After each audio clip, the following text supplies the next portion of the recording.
Some of the most widely prescribed medications can be hurting you more than they're helping you.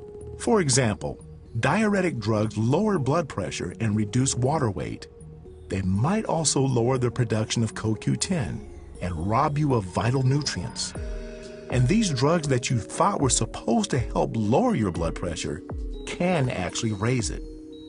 Some other side effects of using diuretics include lowered immunity, cardiac arrhythmia, and heart disease. Suzy Cohen is called America's most trusted pharmacist, and she calls the meds that rob our bodies of nutrients drug muggers. Suzy, it's so good to see you. Thank you. Thank you for being back with us. Thank you so much for having me. All right, drug muggers. I understand that was your husband who gave you that title, muggers. Yeah, he did. I said I need something that defines a drug that causes a nutrient depletion, because it sounds kind of boring when you think about it. Yeah. And he had just eaten some banana chocolate bread, which I made him. That always sparks a moment of brilliance. Well, and he goes, drug muggers. So the banana chocolate bread isn't a mugger. That is a stimulant. Yeah, like chocolate. It's good for you. Show us some of the drug muggers. Yeah, so blood pressure medications, for example, diuretics and blood pressure pills, there's hundreds of them. I only brought a few examples today. Right. And these are very effective at reducing blood pressure. However, in doing the work they do, they reduce our levels of minerals. So blood pressure medications are drug muggers of minerals. And what you need to do if you take any of these kinds of drugs is to take a multi-mineral supplement. All right. Or you can take Hawaiian spirulina, which actually has a bioavailable form of minerals. And that restores what the medication is stealing. And you want to do that because if you don't, if you just take your blood pressure pills and you run out of these vital minerals, it can cause cardiac arrhythmias. Like, people need that to go with their high blood pressure. Well, that's why they give potassium particularly, isn't it? Yes, yes, and potassium would be included in these supplements that I've brought. And also, people should be aware that broccoli and spinach and leafy greens, they have minerals because they're grown in the soil with minerals. And then we as humans, we eat those veggies, and we get the minerals in us. Well, I tell you, in front of us is something that has an incredible odor to it, and I understand it is a form of cabbage. It's sauerkraut. Sauerkraut, and it smells. All right, what's that good for? Last time we were together, I brought liverwurst. All right. I was trying to do you a favor.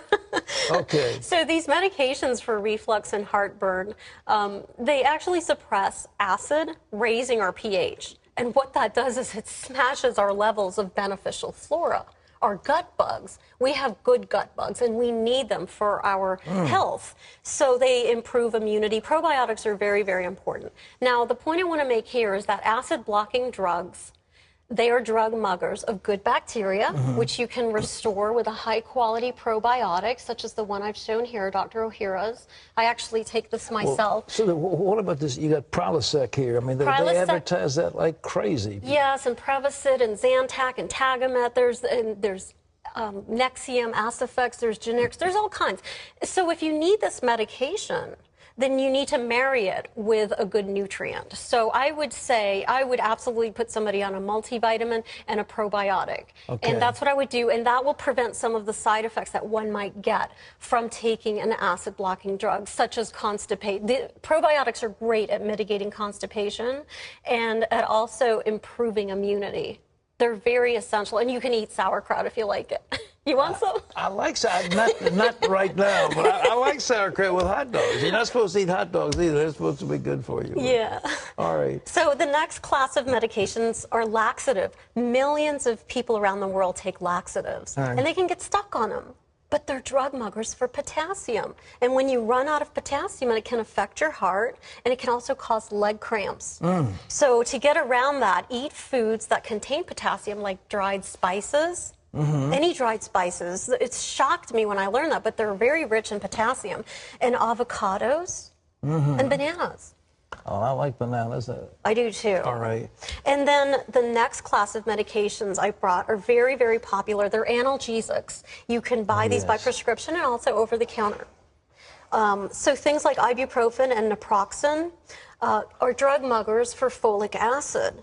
So if you need these medications on occasion, I wouldn't worry about it. I mean, I pop an Advil. I carry this stuff in my purse, so I'm not against the medication, especially for pain. We need to get ourselves out of pain where possible. I'm very compassionate about that. If you live on this type of medication every day, however, please supplement with something that contains folic acid, such as leafy greens. Some of the greens I showed you over here with the blood pressure pills, those would be fantastic. They contain a lot of folic acid, as well as sunflower seeds. Well, that's Planters sunflower seeds. Those are good for the prostate, too. Amen. Seriously, sunflower seeds for the prostate. Guys, remember that. All right. Now, the most interesting things, I think, in my Drug Muggers book are the lifestyle drug muggers. What's that? So it's not a drug, it's a car. I've brought a car to show you. A car? A car. It's the new car smell. The new car smell, that's what we all want. I know, I love it too. I even bought a spray once to get that new car smell. It mugs drugs? It actually mugs iodine from the body. That smell you smell is really off-gassing of some chemicals that contain bromine. So what I'm saying is that new car smell that we love is a drug mugger of iodine. So if you've got a new car, you can still smell that off-gassing. Please supplement with iodine or you're likely to get hypothyroid. Wait, I don't want hypo. Where do you get the iodine? You can buy iodine in stores, health food stores nationwide. Yes, and you can eat salad. If you like sushi, they serve up that wakame. You know, the seaweed salad? Would seafood do it? Yes. Seafood? Oysters, do you like those? Yeah, sort of. Yeah, you could do that. All right. What is this? This is, what do you That's got? coffee. All right. So that morning cup of joe. Yeah, that's good. I love that. I just had a triple shot. Okay. It is a drug mugger of iron.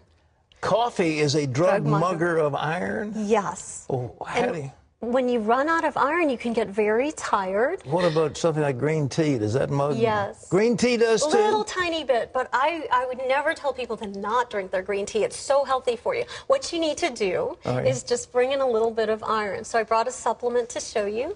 Some gentle iron, that's the form of iron bisglycinate, which is a lot more comfortable on the tummy than some of the typical irons like ferrous sulfate. It's like giving your cells oxygen. Suddenly they can breathe. Suddenly going up that flight of stairs is okay. It doesn't take your breath away. Really? And people with low iron know it. They're pale, their nails are brittle and they break, and their hair is thin, and their tongue is pale. Sometimes they get dizzy when they get up really fast. Yeah. So bringing iron in can bring the body a lot of oxygen. It's absolutely wonderful. It's like night and day if you need it. Is there any food that's good that you recommend? It used to be liver or something. Sure. The red meat and liver. Absolutely, liver's fantastic.